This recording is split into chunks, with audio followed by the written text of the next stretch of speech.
during that period of maybe where it was too aggressive or people reacted too strongly? Did you ever see any overseas hirers sort of walk away from the UK at all because it was just too hard? No, I haven't seen.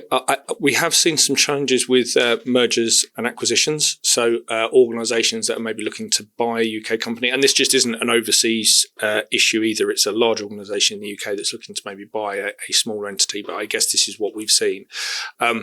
When that large organisation buys a smaller entity, all of a sudden, because currently smaller organisations are exempt from the legislation. Okay. So naturally, they haven't put that much rigor around their processes and their compliance and the contractor remains responsible.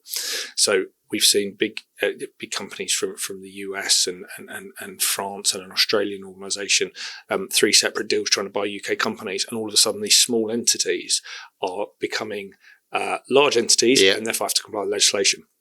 What impact does that have? Well, lots of small entities use a lot of contractors because they're scaling the business. They don't want to overload themselves with perms. Yep.